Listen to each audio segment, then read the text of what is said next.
नमस्कार, मैं हूं आशीष श्रीवास्तव और आप देख रहे हैं टॉप न्यूज। हम इस समय खड़े हैं जसवंत नगर विधानसभा में और आप हमारे साथ पीछे देख रहे होंगे समाजवादी पार्टी के जिला महामंत्री भी हमारे साथ हैं और महिला सभा की जो प्रकोष्ठ की पदाधिकारी है वो भी सब हमारे साथ। इनसे जानेंगे अभी डिम्पल यादव ने यहाँ पर जनसभा की थी और कौन सा जीत का मंत्र ऐसा देके गई है जो जसवंत नगर की जो जनता है उनको वोट करेगी और क्यों करेगी। महामंत्री जी, अभी डिम्पल जी ने जनसभा की थी, क्या जीत का मंत्र दिया है? अभी पूर्व में जब उपचुनाव हुआ तो जसवंत नगर की सम्मानित जनता ने 1,06,000 वोट से जिताने का काम किया। आज परिस्थिति दूसरी है। आज संविधान बचाने की बात है, लोकतंत्र बचाने की बात है।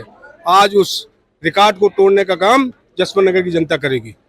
अखिलेश जी कहते हैं पीडीएम मतलब पिछड़ा दलित अल्पसंख्यक है, लेकिन बीजेपी ने तो एजेंडा ही बदल दिया। वो कहती है परिवार डेवलपमेंट अथॉरिटी की पार्टी है। बीजेपी कुछ भी कह सकती है, उसका अपना कहने का मतलब है।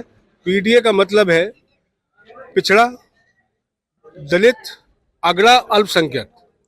जो भाजपा से शोषित वंचित लोग हैं उनके लिए राष्ट्रीय अध्यक्ष जी ने ये पूरा गठबंधन तैयार किया है जो आज पूरी तरह पूरे देश व प्रदेश में काम कर रहा है। सपा के पास सीटें नहीं बची, वो केवल अपने परिवार को ही टिकट देते हैं, ये भी आरोप समाजवादी पार्टी पे लगता है। भारतीय जनता पार्टी कोई भी आरोप लगा सकती है, कोई भी आरोप लगा सकती है। सबसे ज्यादा परिवार वाला है तो भारतीय जनता पार्टी में है। अध्यक्ष जी भी हमारे साथ है। अध्यक्ष जी, ये बताइए, शिवपाल यादव जी क्या काफी नजदीकियों में गिने जाते हैं, उनको चूरन खाने वाला बताया है भारतीय जनता पार्टी ने अभी 4 दिन पहले प्रदेश के मुखिया ने। देखिए, प्रदेश के मुखिया ने ठीक कहा है, चूरन खाने और चूरन खिलाने वाले लोग हमेशा इनका हाजमा ठीक करके भेज देंगे। और एक बताइए, पतंजलि चल रहा है वो किसका है? एक बाबा का है। तो चूरन चटनी हमेशा बाबा बेचते, नेता तो बेचते नहीं।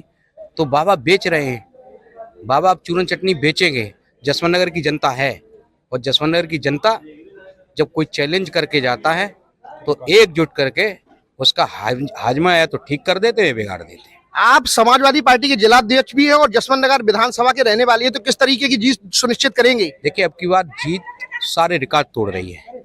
पिछली बार 1,06,000 कुछ मतों से हम लोग जीते थे और एक बार आप अब की बार तय मान लो कि मैं जसवंत नगर के लोग अपना रिकॉर्ड खुद बनाते हैं और खुद ही उसको तोड़ते हैं। क्या नाम है आपका? मेरा नाम दीपी तोमर है, जिला सचिव। आप क्षत्रिय समाज से आते हैं, लेकिन भारतीय जनता पार्टी का कहना क्षत्रिय समाज तो एक तुल मेरा ही है। ये भारतीय जनता पार्टी की भूल है। ये समाजवादी पार्टी है। इस पार्टी में सर्व समाज को सम्मान मिला है, खासकर महिलाओं को बहुत सम्मान मिला है। हमारे नेताजी हमेशा से महिलाओं को सम्मान देते आए हैं और समाजवादी पार्टी में महिलाओं को सम्मान मिल रहा है। नेताजी की पुत्र वधू इस बार खड़ी है, उपचुनाव में भी जीती थी 1,06,000 से, इस बार फिर खड़ी है। क्या लगता है कैसी जीत होगी? इस बार बहुत बम्पर जीत होगी। लगभग जसवंत नगर से 1.5 लाख के समथिंग जीत रही और लोकसभा मैनपुरी से 5 लाख के ऊपर जीतेंगे इस बार। मैनपुरी लोकसभा से भाजपा ने मौजूदा मंत्री को ही प्रत्याशी बनाया और उसके लिए करीबन 20 दिनों में 2 मुख्यमंत्री जनसभा कर गए। क्या लगता है, क्या उन्हें किसी बात का डर है? उन्होंने बीजेपी वालों को डर सता रहा है। उन्हें लग रहा है हम हार चुके हैं, तो बौखलाहट में कुछ भी बोल रहे हैं और एक मतलब वीक में 2-2, 3-3 जनसभाएं हो रही हैं। अभी देखा था अमित शाह आए थे नुमाइश पांडाल इटावा में और अभी सुनने को आ रहा है 5 तारीख को मोदी जी भी आ रहे हैं। कहीं ये देखते हुए ये नहीं लग रहा है कि उन्हें डर सता रहा है। आप प्रदेश कार्यकारिणी के सदस्य, पूरे प्रदेश में समाजवादी पार्टी कितनी सीटों पे जीत देख रही है आप? जितनी भी सीटें जीतेंगे हम लोग बम्पर जीत से जीतेंगे और बहुत सारी सीटें हमारी आएंगी, क्योंकि हमारा जो इंडिया गठबंधन का जो घोषणा पत्र है वो सर्वजन के लिए है। उसमें इतनी सारी सुविधाएं दी गई हैं कि बीजेपी के लोगों ने, जिन लोगों ने ठगा है ना, वो खुद अपने आप को डरा हुआ और सहमा हुआ महसूस कर रहे हैं, क्योंकि हमारी नीतियों के आगे वो डर गए हैं।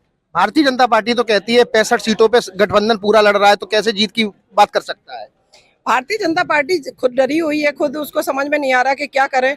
वो अपना देख नहीं पा रहे हैं, वो दूसरों पे विचार करते हैं। उनने कभी विकास की बात करी है? उन्होंने कभी शिक्षा की बात करी, कभी रोजगार की बात करी, कभी महिलाओं की सुरक्षा की बात करी? बेटी बचाओ बेटी पढ़ाओ का नारा देने वाले लोग जहां महिलाओं को जिंदा जलाया जा रहा है। महिलाओं के मणिपुर की घटना देख लो आप। आज देश में प्रधानमंत्री खुद को बेटा बताते हैं। मणिपुर की घटना, हम सब लोगों ने धरना प्रदर्शन किया था, कैंडल मार्च निकाला था, तब कहाँ गए थे ये बेटा बनने वाले? गांव में आज महिलाएं, गांव में, गली में, शहर में, सब जगह महिलाएं त्रस्त हैं और आम आदमी परेशान है। तो इनकी नीतियां जनता समझ चुकी है कि झूठे वादे करने वाले हैं और इंडिया गठबंधन की जो नीतियां हैं, पढ़ाई दवाई सिंचाई मुफ्त होगी, लैपटॉप दिया जाएगा, आटा डाटा टाटा फ्री दिया जाएगा।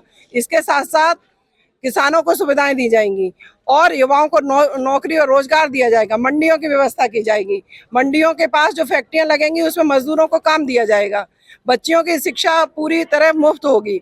बहुत सारी नीतियां समाजवादी पार्टी की हैं और इंडिया गठबंधन की हैं, जिनको हम लोग जो घोषणा पत्र आया है उससे उसकी वजह से बीजेपी के लोग डरे हुए हैं।